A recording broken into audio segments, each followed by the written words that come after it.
TLDR husband and wife of 18 years Uber to Omnia nightclub in Vegas, hoping to add a little spice to their 18-year marriage.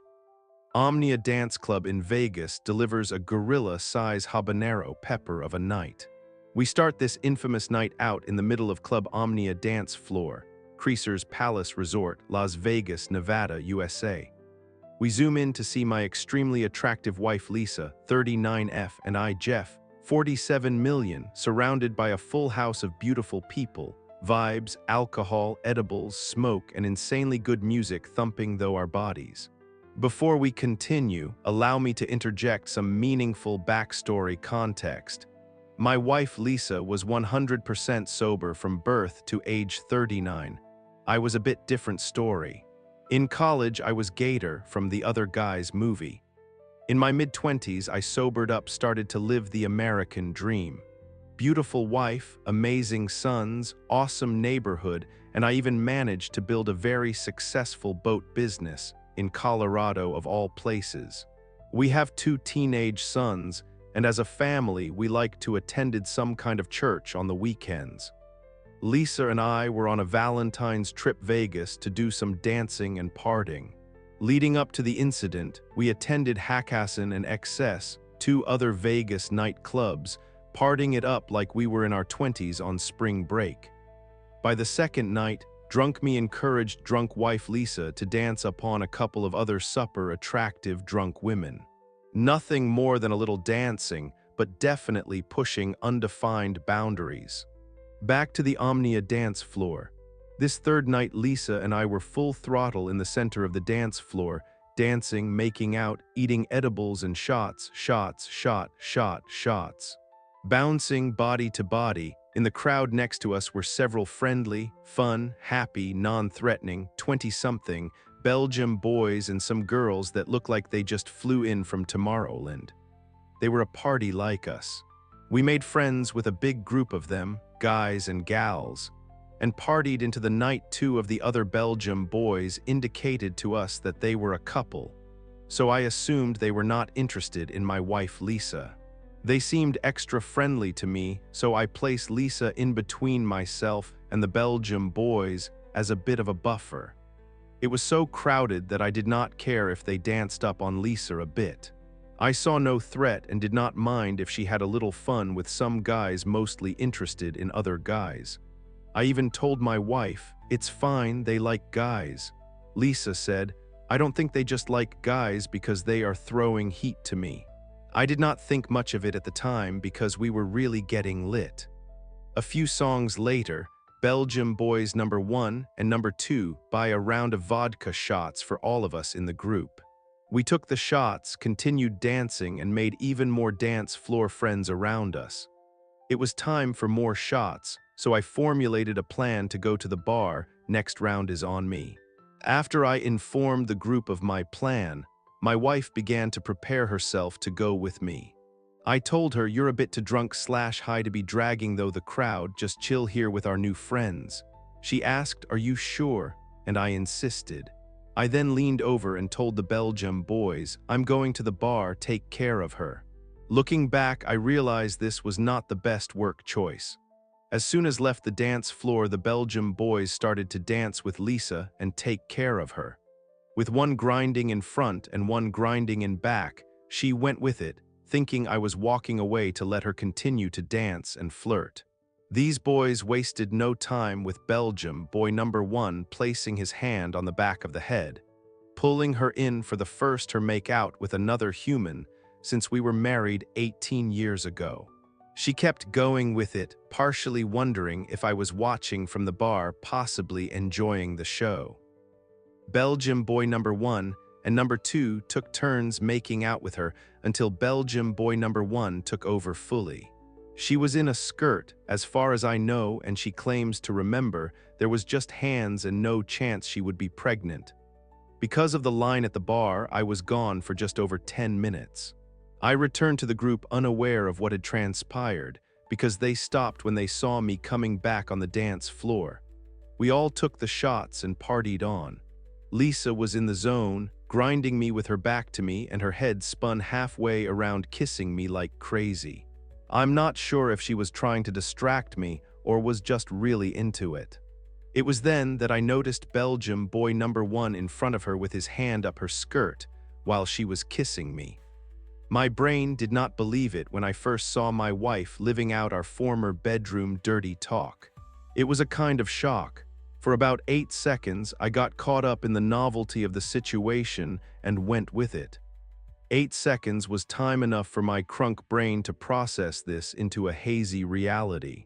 My brain said, soon we will wake form this dream state and have to deal with the reality that another man has his hands inside your wife, and she is seemingly loving every second. She was the party rookie, and I knew she may have different feelings about this when she sobered up. I also knew that I was not okay with what was happening, and it was rocking my world. At that moment, without a word, I took Lisa's hand and pushed through the crowd backwards, toward the exit, watching her every move to make sure she made it safely through the crowd. When we arrived at the exit stairs, she was drunk and high enough that I had to warn her twice to not stumble or security may detain her. We made it safely to the Uber and hopped inside for our long ride back to the hotel. During our ride back to the hotel, my wife was 100% honest with me about everything that happened. She told me everything and even sincerely, but very drunk, asked me if I enjoyed the show. At that moment and in that state of mind, she truly was not sure if I was turned on like her or mad it happened. Lisa and I connected back at the hotel circa in a kind of weird, exciting, erotic, sad way, hard to explain. We talked about it some and I put her to bed. Then I got dressed and took a walk down Fremont Street. I was super conflicted by the reality of the situation and was not sure if we unintentionally just destroyed our marriage. The next morning when Lisa woke up, I was still out walking, talking to my best guy friend on the phone, trying to make sense of what happened and what I should be thinking about this situation.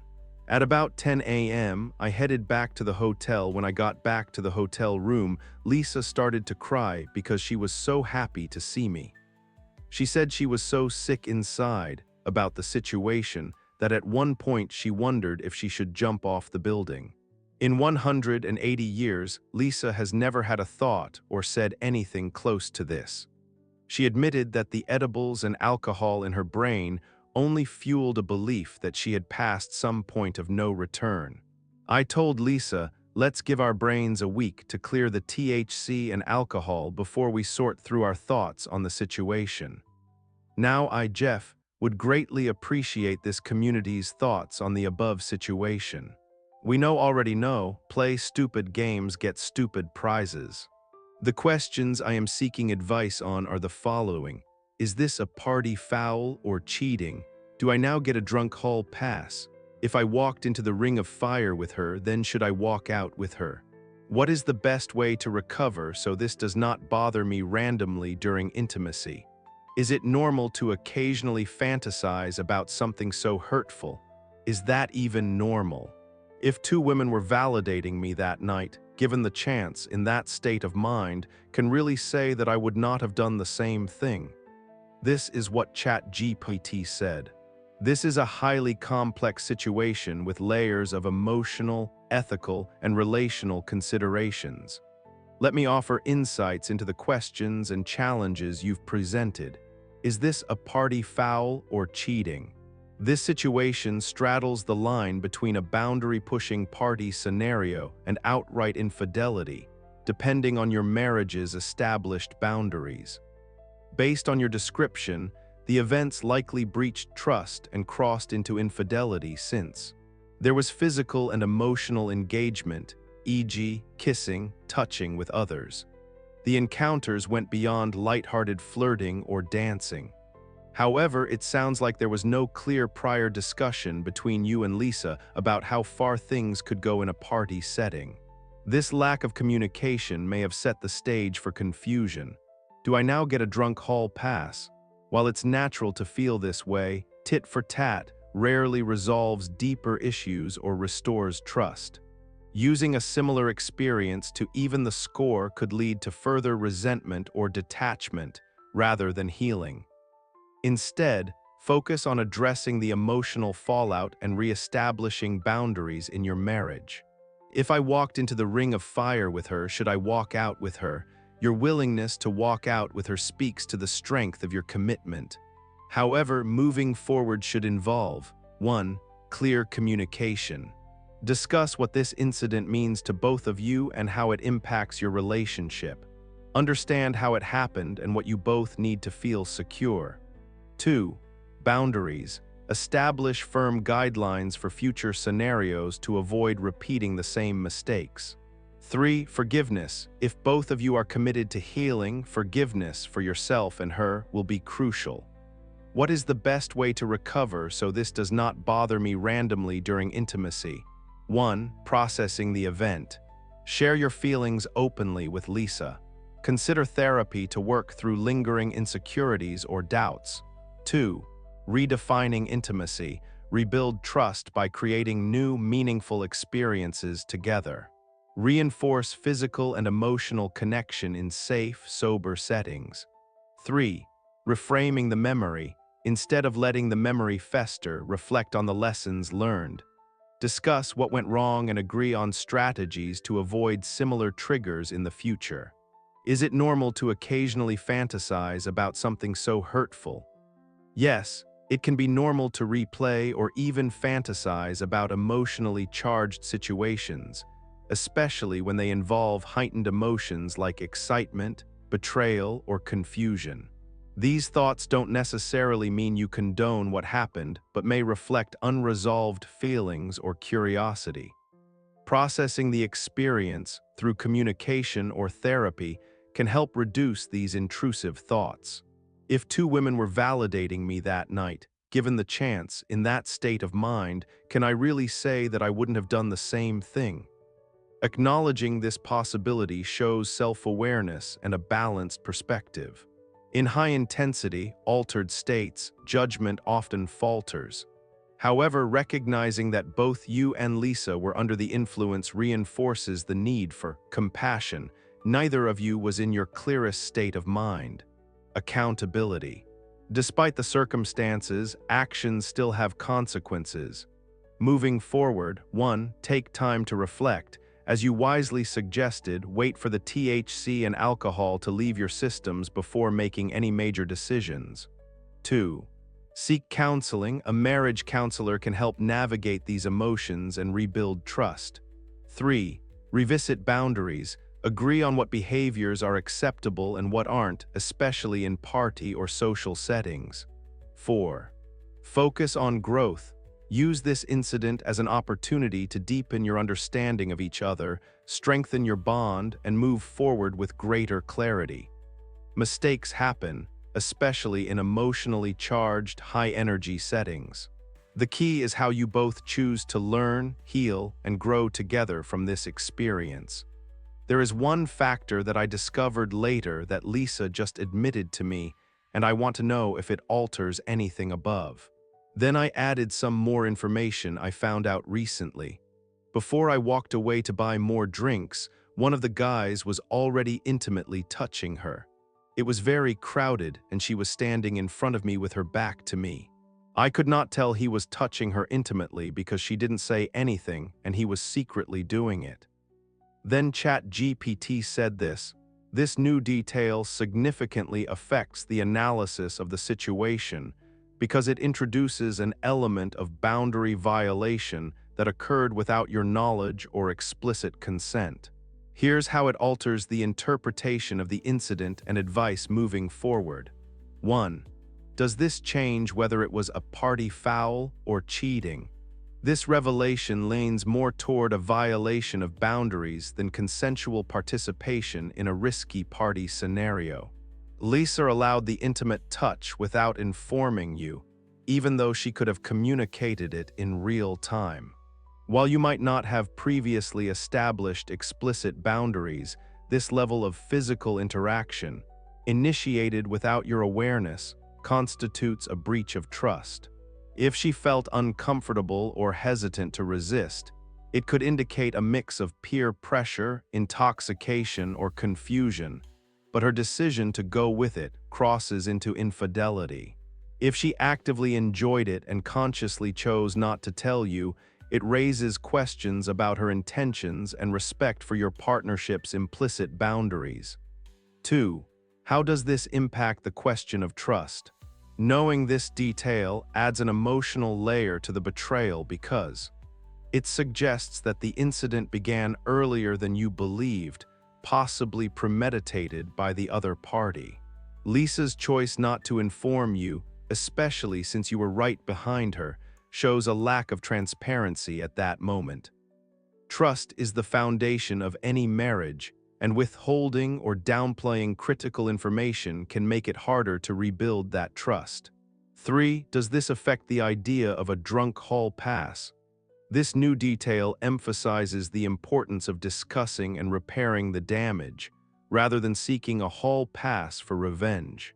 If her decision to allow this interaction started before you walked away, it suggests an intentional step outside your relationship's agreed boundaries, whether she fully processed it at the time or not.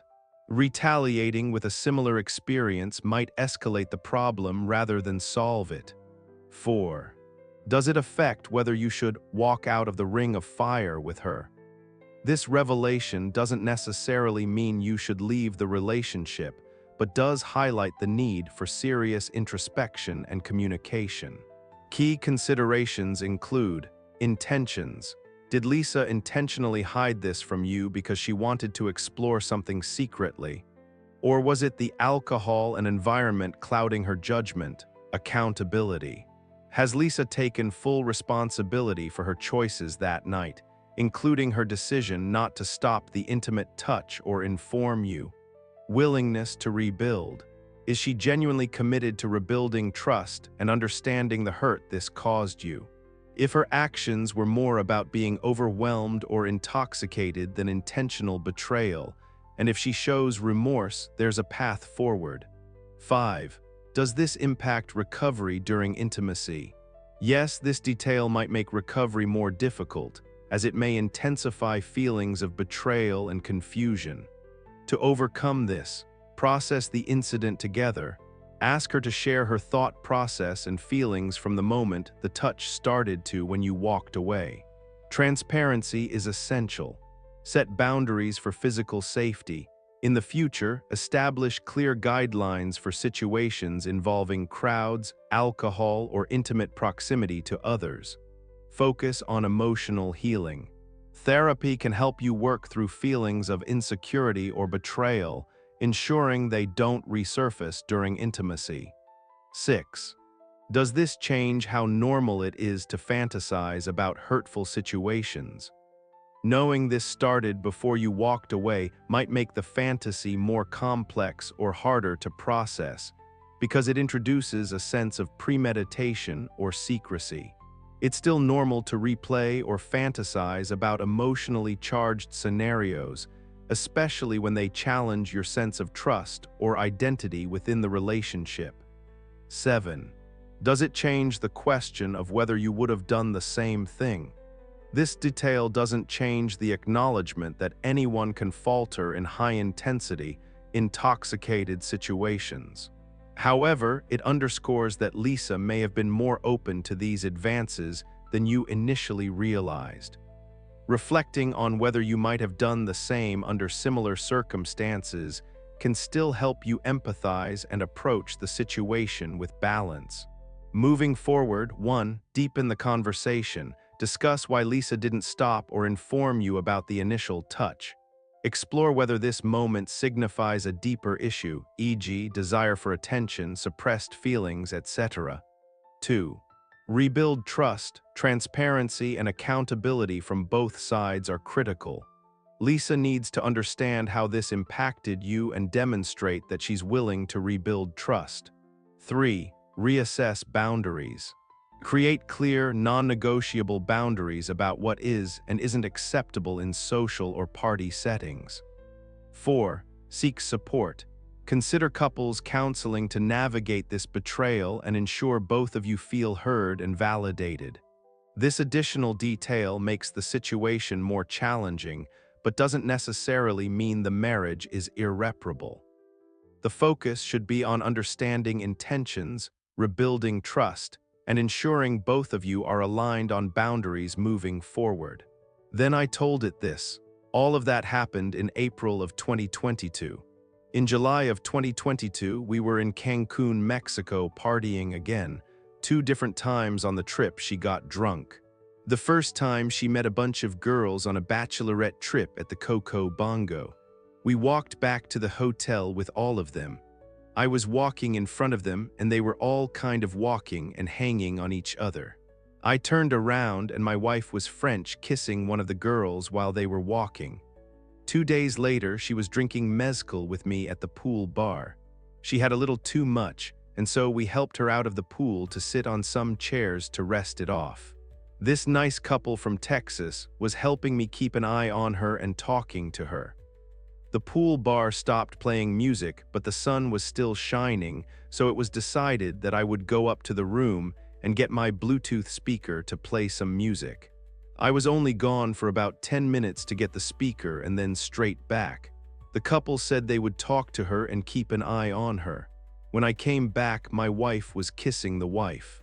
We had talked about boundaries at this point, and I was disappointed that she did both of these things when I wasn't looking. She was pretty drunk both times, but it still hurt because she knew how her I was about the Vegas thing. After that, we just set a boundary that if she's going to kiss anybody or make out with anybody, that it would be another woman so that she wouldn't get pregnant. I was actually fine with that at this point. ChatGPT responded with this. The additional experiences you've shared provide more context for your relationship dynamic and reveal patterns that might need further examination. Let's break this down and explore what this means for your relationship and emotional well-being. 1. Boundary issues persist despite your previous discussions about boundaries. Lisa crossed those lines again. While alcohol and partying contributed to her behavior, her actions still undermine the trust you were trying to rebuild. This demonstrates a few critical challenges: inconsistency in boundaries. Even though you clarified boundaries after Vegas, those agreements weren't respected. Accountability. While alcohol can impair judgment, Lisa still made choices that hurt you, especially knowing how you felt about the Vegas incident. Patterns. The fact that these situations occurred multiple times suggests a recurring issue rather than isolated incidents. 2. Emotional impact. It's clear that these events hurt you, even though you've tried to adjust your expectations and boundaries to manage the situation. Your feelings of disappointment are valid, and it's important to recognize the toll this may be taking on your emotional health. Key considerations: erosion of trust. Every time a boundary is crossed, it chips away at the trust necessary for intimacy and emotional security. Resentment risk. Over time, repeatedly feeling disrespected could lead to unresolved resentment, which can poison the relationship. 3. Evolution of boundaries. The boundary you set about limiting physical intimacy to women may feel like a compromise, but it's worth reflecting on whether it truly aligns with your feelings and values. Questions to consider. Is this boundary a genuine compromise or a way to cope with hurt? If it's the latter, it may not be sustainable in the long term. Does this boundary respect both partners? A healthy boundary should account for your emotional needs as much as Lisa's desires or experiences. 4. Alcohol as a factor. Alcohol seems to play a recurring role in these incidents. While it doesn't excuse behavior, it does create an environment where poor decisions are more likely. To address this, discuss alcohol limits. Consider setting boundaries around drinking in social settings, especially when one partner might be vulnerable. Take breaks from partying. If alcohol consistently leads to situations that damage your relationship, it might be worth reevaluating how and when you party together. 5. How to move forward given the recurring nature of these incidents. Here are some steps you might consider. 1.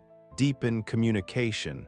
Have an honest conversation about whether Lisa truly understands the emotional impact of her actions. Explore why she continues to behave this way, even after boundaries have been discussed.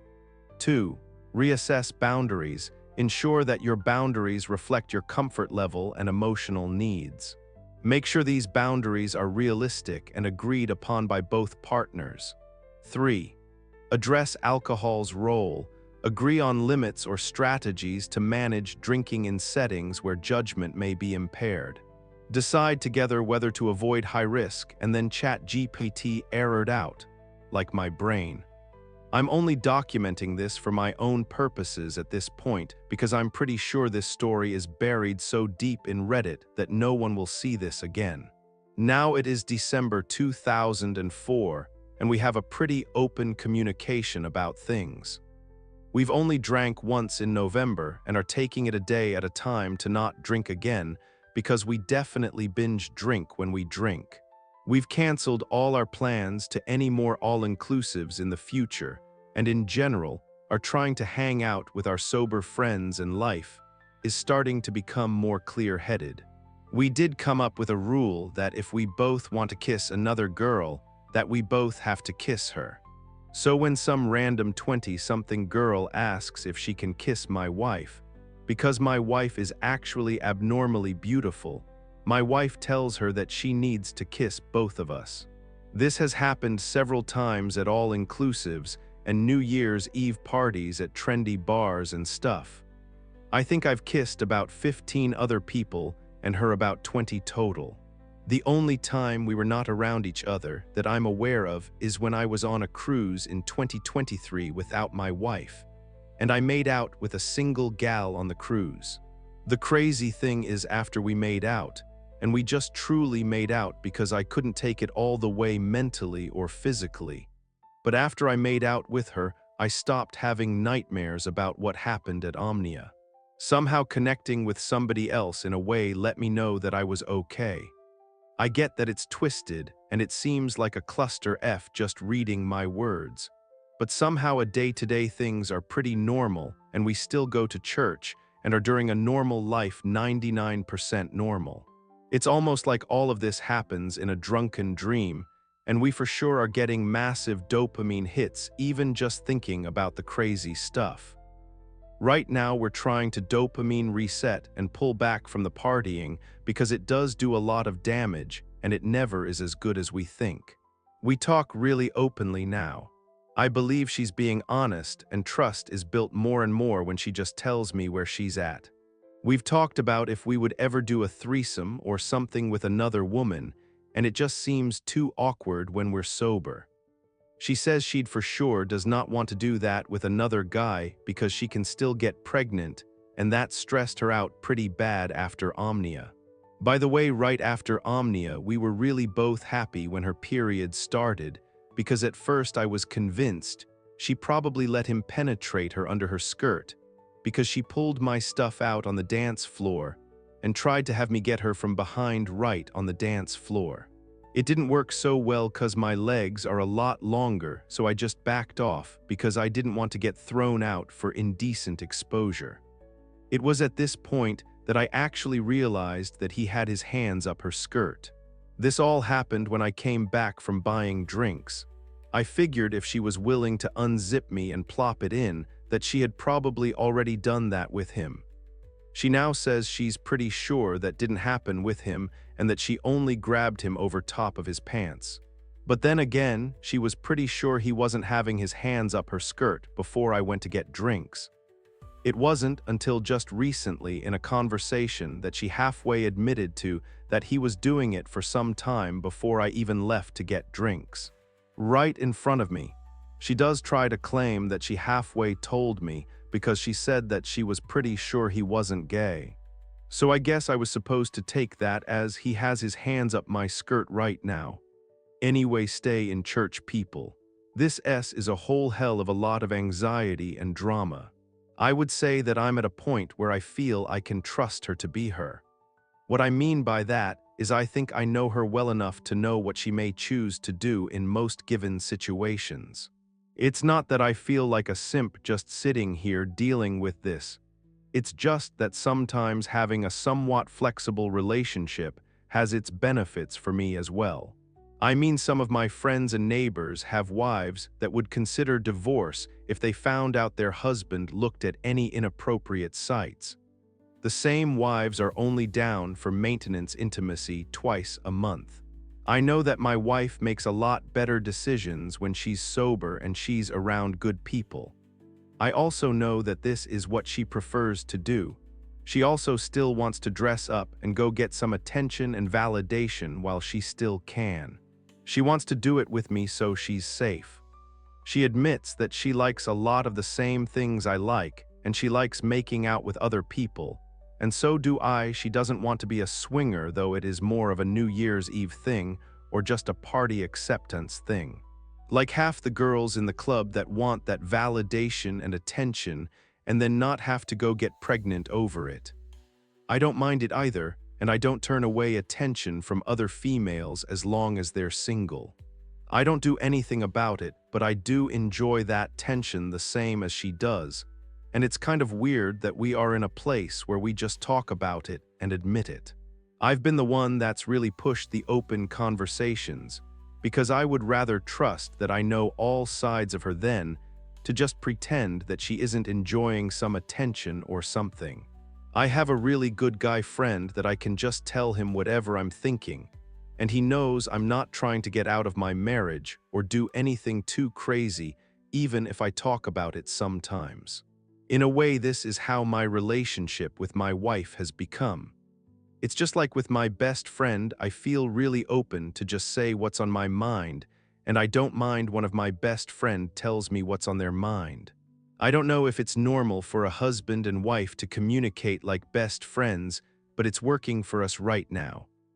Even when we talk about a possible threesome, we walk through it, and we will laugh about how awkward it would be to try and cook somebody breakfast in the morning. And then we just go make some really good love and realize after post-nut that we'd probably rather just go watch a movie or play some card games with some of our sober friends. Some of the stuff we've done is pretty hot memories. Even now, the Omnia memories are reframed as a hot memory. I don't feel a lot of pain about it at all. I am a little more suspicious when she's texting or I don't know where she is for a long periods of time. And then I just kind of think, well, what's the worst case? Worst case is she screws up, we split up, I buy a nice car and live hookup culture. Being a fairly young 50 and still a funny, attractive male that makes money, there is no shortage of women for my friends in the same situation. I do love my wife. I actually love her even more now because I really feel like I know all sides of her, and I really don't think there's much she doesn't know about me. She still likely has self-preserving tendencies when it comes to being honest fully, when it comes to things that could damage my relationship with her. I just truly hope she can continue to move toward a place where she can be like my best friend is. Meaning that I would much rather know exactly what she's thinking and doing than to have things withheld. I also don't blame her for being self-preserving because she knows she may think something for a second and never act on it if she's sober. Anyway, hopefully some of this makes sense to myself later. Moving forward, I truly see us living a sober lifestyle.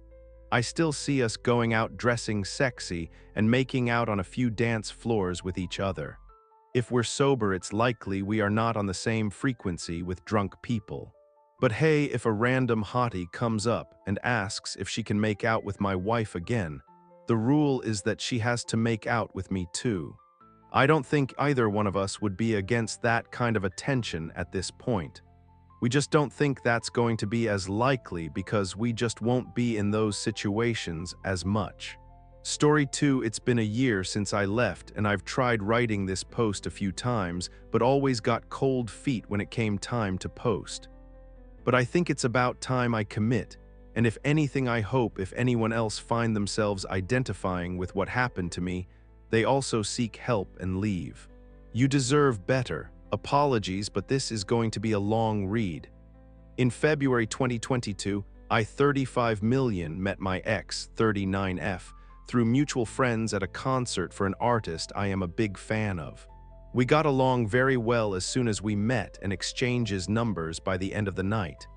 We met up as friend a few times a week for the next few months. We went camping, watching movies, trying new foods, but never crossed the friendship boundary. I'm a very reserved and timid person. While I found her attractive, I did not act on it and always kept it friendly. She made the first move, and we officially began dating June 2022. Very soon after, I began to see and ignore some red flags. She got very upset I liked one of her friends, the one who I had met before her and had introduced us, pictures on Facebook. She demanded I apologize and said it made her look bad that her BF was liking another woman's picture. The picture was of new merch for the music artist we had seen and posted to a fan group page for that artist. I was very active on that page and abruptly stopped being active, fearing she would get upset over an interaction. She then got upset I was still friends with a previous ex, whom she knew of before we even became official, and demanded I go no contact with them. I obliged, and looking back, I wish I was more conscious of what was happening and broke up. In my gut, I knew it wasn't right and I was being isolated, but I didn't want to lose her, so I gave in. Shortly after this, she sent me a text asking me to respect her boundaries and to stay away, that I want forthcoming about my ex. We had whole conversations about both our past relationships while still in the friendship phase, and she couldn't continue the relationship. I felt yanked around and tossed away. I asked to meet and talk, but she had blocked me, so I isolated myself from pretty much everything. A month later, she reached out and asked to talk. I agreed, and she came over to my house. She told me she felt she overreacted and asked if I could forgive her and give her another chance. I agreed. I missed her and still had feelings for her. After a long talk, she said she had to pick up her kids. She has teenager twins. I was aware from school. As she was leaving, casually mentioned she had a new tenant in her apartment, an old friend that was in a tough spot and needed help. This is where I had to stop her and ask for more info. The reason is I knew her apartment was a 2-bedroom, her room and a shared bedroom for the twins. So I asked her, where is the new tenant staying? She casually said, in my room, and quickly told me nothing is happening and she needed the help with rent, and if you don't like it, you'll have to deal with it. Then she left. I can't get over how she basically broke up with me over still being friends with my ex, then reconciled and wanted me to be okay with another man sleeping not only in her room but in her bed. She must have noticed I was uneasy because she started staying over at my house more frequently. I guess as a way to minimize sleeping in the same bed as this new guy. He eventually moved out, taking her kids' PlayStation 5 with him. It was a mess. Soon after that ordeal, she started struggling to keep up with bills, so I began lending her money to help pay rent for her apartment. It started as a one-time thing and then became a monthly thing. I had decent savings, but my savings began to dwindle, and I eventually had to have a talk to explain I couldn't keep it up. She applied for an opportunity to do political canvassing in an adjacent state and would be paid enough to cover her expenses. But this meant her mom and I would have to care for her kids while she was away. This went from September-December 2022. We kept in touch by phone while she was away and even had movie dates where we'd both be online watching the same movie and talking about it after. About a week before her return, we were planning a date night. When she proposed a date, I said, and I quote, "Let me check my calendar." This infuriated her, and she accused me of trying to imply she isn't as important in my life as other things. For context, I was my mom's caregiver and sole support. I moved my mom in with me when she wasn't getting the care she needed at home, and ever since took her to all her appointments, bought her clothes, bought all her food, and covered all her expenses. Whenever scheduling anything, I always check my calendar to make sure it doesn't conflict with an existing appointment. She would not listen to my explanation. She insisted no matter the reason I made her feel that way and needed to apologize. I tried to tell her I understand how she could have felt that way, but I did not say I'd check my calendar to purposely make her feel any sort of way, but she continued to insist. This was the topic of any communication were has for a few days after, at which point I finally broke up with her. I gave her house key to her mom and told her I'd continue to check in on her kids and mom until she returned. Then she started accusing me of cheating with my ex, who I haven't spoken with since she asked I go no contact, or accusing me of having a relationship with another local friend, no prior romantic involvement. I told her I no longer feel safe communicating with her and to no longer contact me. She began to call and text from all sorts of different numbers, and I had to block and silence my phone for days. At one point she came by my house unannounced and I turned her away. I was also bedridden with COVID when that happened. I had to use my Ring doorbell to turn her away. A few days later she called past midnight from an unknown number. She sounded obviously drunk and asked if I could pick her up. I said I could not, though I was through the worst of it. I was still suffering from COVID. She asked if she could stay over the night as I lived near where she was, and if not, she'd have to drive home. Fearing she'd drive drunk, I agreed. To my surprise, she drove to my house, and when she arrived, she joked about how she had to close one eye to see straight enough to drive. I was very worried and let her start the night. I asked her to keep her distance as I could still be contagious. The next morning we had a talk, and while I stayed firm in not reconciling, she convinced me to unblock her and stay friends. Over the next few months, we were friendly and eventually began to date again. At one point, she confessed she was struggling to pay rent again and was on the verge of getting evicted. I thought it over and talked about it with my mom, and we agreed she could move in with her kids and we could split rent. Instead of the $2,300 monthly she was paying, she would pay $1,000, and I would contribute the remaining $1,500 in utilities, gas/water/internet/electricity, usually $400 minus $700/month depending on time of year. I went over the details with her and she was ecstatic, so we're the kids, we had grown fond of each other. She moved in late May 2023. This is where things took a turn for the worst. I explained to both my mom and her that there would be growing pains, but we need to work together to integrate both families. But the disagreements, passive aggressiveness, and silent treatments were much worse than I initially imagined. Eventually, my mom became angry at both my ex and I and refused to speak to either of us. I flew my sister out to mediate and try to help us communicate, but instead my mom left with her and moved across country with my sister. After nearly 10 years of caring for her, she left, and now I have no family in this side of the country. Things only got worse from here. I started seeing a therapist to deal with the anxiety and stress of it all.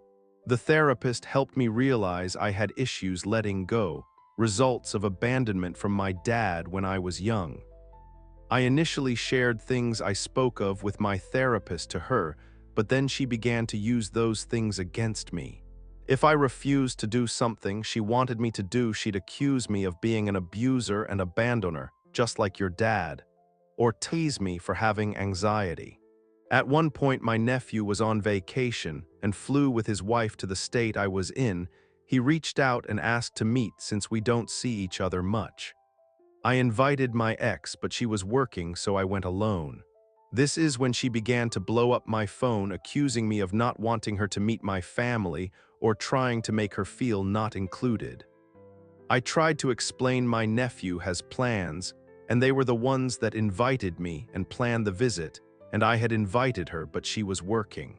She then threatened to pour water over my computer if I didn't return immediately.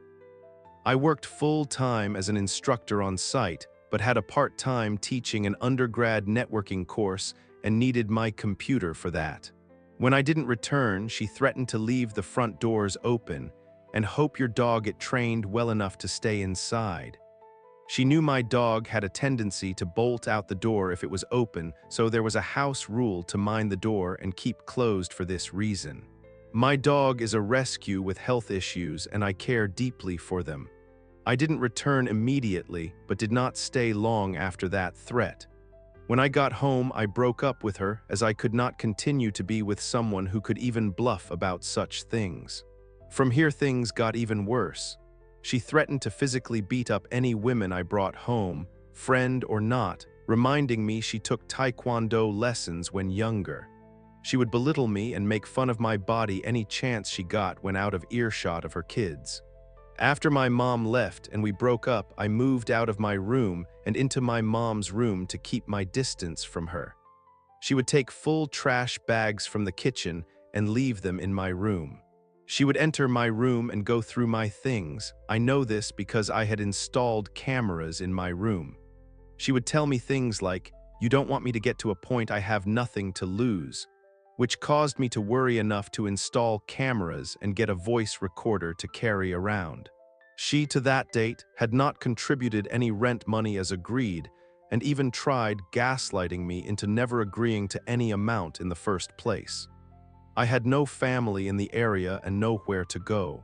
My therapist was becoming more concerned about my situation, and eventually we both agreed it would be in my best interest to leave. Even though I was the one officially on the lease, I feared that she'd do if I tried to evict her. So I reached out to the few friends I had, and one agreed to rent me a room while I coordinated a transfer with my boss. I made a tough decision to leave that state and move closer to family. Once a transfer was secured, I coordinated to move what I could to storage and move into my friend's spare room. When I did, she blew up my phone, called my family and told them I was abusing towards her, called my landlord and told them I physically hit her kids, called the cops and told them I stole from her. After blocking dozens of numbers and no sign of relenting, I eventually had to file a temporary restraining order against her. I also had to pay the legal fees for my landlord to evict her, as she was refusing to leave. The landlord was also a previous colleague and friend, so I felt responsible for putting him in that situation. The plan was always to retrieve the rest of my belongings once she left. There was no surprise once she left and I returned to gather my things. It was all gone. $5,000 large leather sofa set, $1,200 Japanese-style bed frame, $500 motorized sit-to-stand desk, refrigerator, TV stands, a few other items here and there. All gone. To this day, I still struggle to accept how she got away without conscience. I never got admittance she took any of my things, or didn't pay rent, or said the things she said, or did the things she did, or made the threats she made. But I am grateful to be less than an hour's drive from family, a support system I trust, and my quality of life has improved drastically since leaving that house, even making only 2/3 of what I made before. My relationship with my mom has also improved. And I'm happy to say, despite the attempt to tarnish my image, no one who knew me believed what she said for a second. I continue to seek therapy and have learned a lot about myself, including why I overlooked the now obvious signs that relationship was not right for me. I've learned a lot about how to set healthy boundaries and express when I feel uncomfortable with something. Today I am still single, but I am happy and best of all, safe. For anyone that made it to the end of this mess of an experience, I am grateful you shared this cathartic experience with me. While I am nervous sharing this all in such a public forum, if there's even a speck of a chance it could help someone realize this is not normal and not right, it'll be worth it.